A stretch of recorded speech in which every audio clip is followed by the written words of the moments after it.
Fear! Something innate in every living being. It's the sensation that something threatens your life or that of your loved ones. In nature, the primary fear of animals is being hunted by other animals, mainly to be eaten.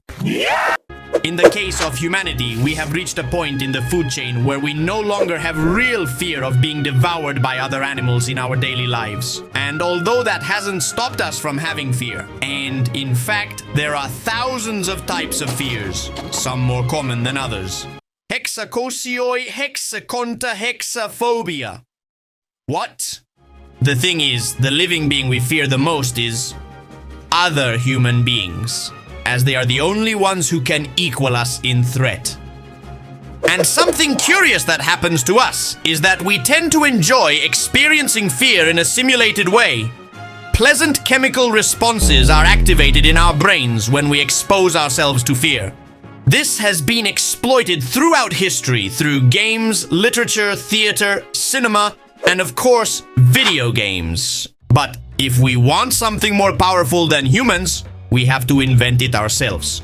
In fact, something curious is that as humans have advanced in weaponry, fictional monsters have become increasingly powerful to represent a threat.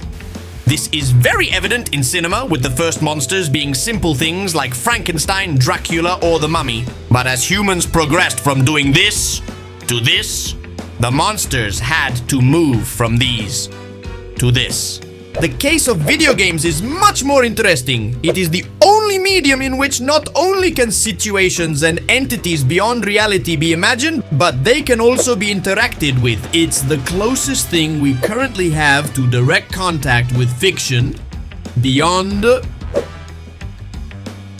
This has led to many types of horror games, simulators of real cases, survival horrors, psychological horror, psychedelic horror, terror of the deep and unknown, of creatures that chase you until they scare you, visual novels, atmospheric, narrative, action. I made a video about this, by the way.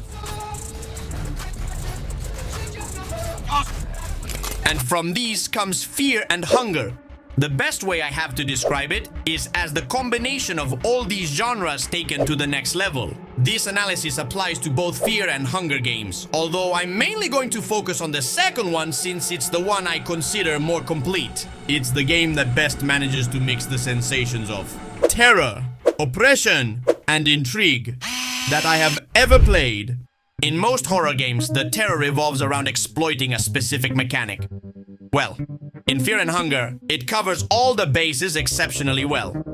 There's the most basic terror, the visceral one. Despite being made in pixel art and with a very simple design, the gruesome scenes due to gore abound excessively. When I played it live on the purple platform, I had to use a censorship mod especially for the sexual parts, but even so, it's extremely graphic and harsh, showing the brutality of the events without mincing words, and certainly not intended for sensitive stomachs. It also stands out in human terror. The horrors of war, murder, human depravity are things that have happened and continue to happen today. And in an impudently crude, realistic, and critical way, the worst of humanity is shown without filters.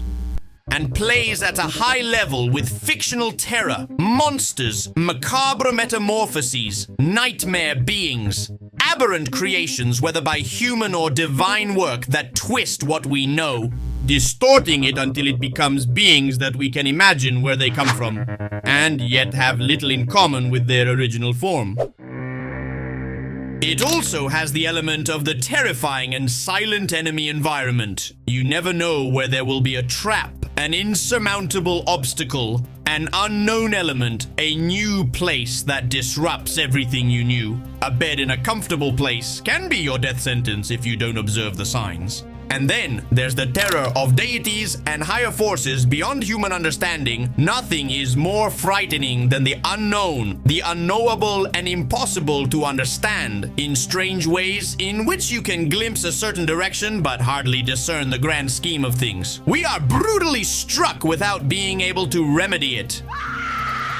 And the chasers couldn't be missing those absolute absolutely lethal enemies that chase you all over the map and of which it is advisable to flee most of the time, accompanied also by equally formidable enemies that appear when revisiting places that you thought were safe. Regarding the music, I haven't used it since the beginning of the video because it's too much. Damn it!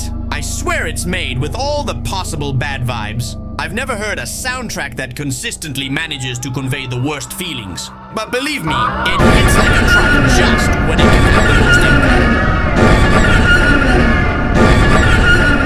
impact. But as I said, terror is only one part of the three that make up the genius of this title, and it is that. It is also extremely oppressive.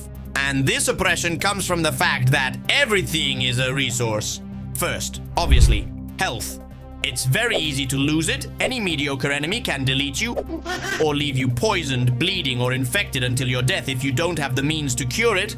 And if that weren't enough...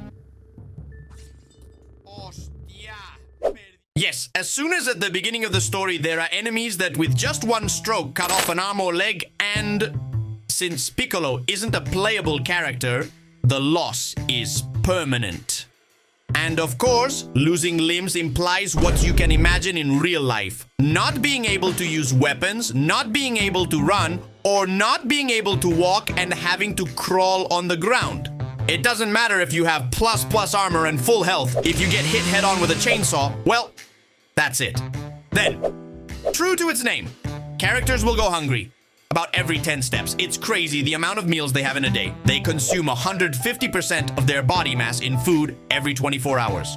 It's true that food is the most abundant resource in the game, but it's also the most demanded. Honestly, I would prefer if they gave less food but not have to stop to eat every 5 minutes with each character. Since every time one gets hungry, they immediately lose 10% of their maximum life and 50% of their damage. In my opinion, it's the need that is worst implemented in the game. Continuing with, of course, fear. Anything that is not a safe place will drain the sanity of your characters, as well as using magic and certain enemy attacks. And if it reaches 0, you will prefer to have lost an arm, since the penalty will be receiving 50% more damage and 50% less evasion from all enemies until the end of the game. But not everything is bad, since to recover your mind, you mostly have to drink alcohol and smoke tobacco. Finally, time is also a resource, but not only because it generates hunger and fear, but because things happen. And they happen when they happen. And here begins the third key, the intriguing section. Since, as if it weren't enough in terror and appetite, there are 2 types of time and each one has its own conditions. First, there's fictional time. Right from the beginning, they tell you that the game takes place over 3 days, with morning, afternoon, and night. Every time you sleep, a period of time passes, making a total of 9. And you might ask, why would you want to sleep? Well, because it's the only standard way to save. Yes, another resource in the game is the saves. You can't just close the game whenever you want and pick up where you left off. In fact, as an intention statement, the game doesn't even have a close button. You'll have to close it from Windows. That's how oppressive it gets. This makes decision-making regarding saves crucial and makes you genuinely fear losing the progress you've made, while also not wanting to save lightly since you don't want to waste a period of time. This is one of the most oppressive mechanics I've seen in a video game, and although you'll hate it, it truly generates a sense of real loss, something few games manage to equal, whether they're extraction looters, roguelikes, or permadeath modes in certain games. And then there's real time.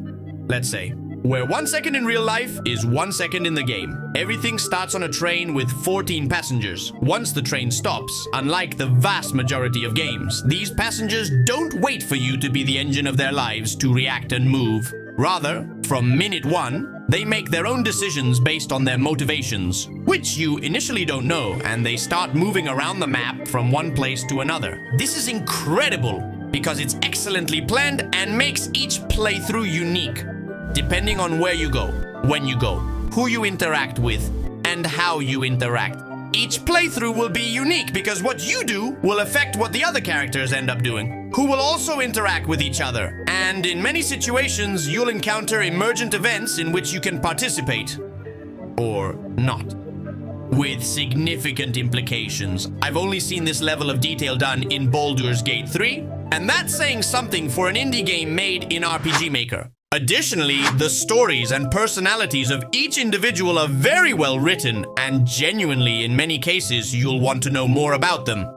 Along with this system of emergent events and unique playthroughs, this makes for a tremendous replayability, just to see more of each character's stories and what would have happened if you had gone to a certain place, said something else to support one instead of another, etc.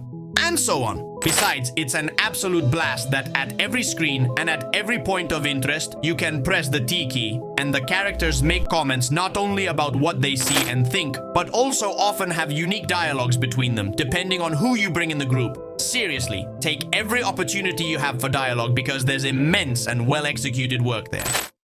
And, just as nothing is scarier than the unknown, at the same time, nothing is more interesting. The game presents multiple mysteries that will intertwine, where you'll have to piece together clues to understand what the hell happened to make everything so messed up and what's happening to keep things from getting worse. Venezuela and Argentina, the video game, also have one of the best written lores I've seen. Throughout conversations, characters, environments, and books, the story unfolds, the deities and their intentions, the rituals, and how this world works, and its history, which at times is extremely similar to ours. You're not forced to read or understand everything that's happening, but there are clever ways to reward you for engaging with the world. And I genuinely tell you, you'll want to learn more and more about this universe, so rich in detail and history. In fact, there are very well executed side missions whose only reward is to learn more about the lore, which, as I said, has very particular ways of rewarding you for your interest. Furthermore, I've even surprised myself when, after finishing the game, I started researching on my own on the wiki and in videos more and more about this universe to understand those parts that were left hanging. And the truth is that it's a delight. The saga will have a third game, and I can't wait to play it on the purple platform, you know. And although for two specific reasons I got very angry with the game due to two unfair things that I don't think are right, I highly recommend playing Fear and Hunger, especially its second game, if what has been said so far hasn't made you want to discard the idea of touching it, which I find completely understandable on the other hand. And if you're still eager to see some more cheerful video games, here's a review of Dave the Diver, or if you want even more darkness, well, what better than one of Dark and Darker or Darkest Dungeon? Anyway, I hope you liked it, and see you there.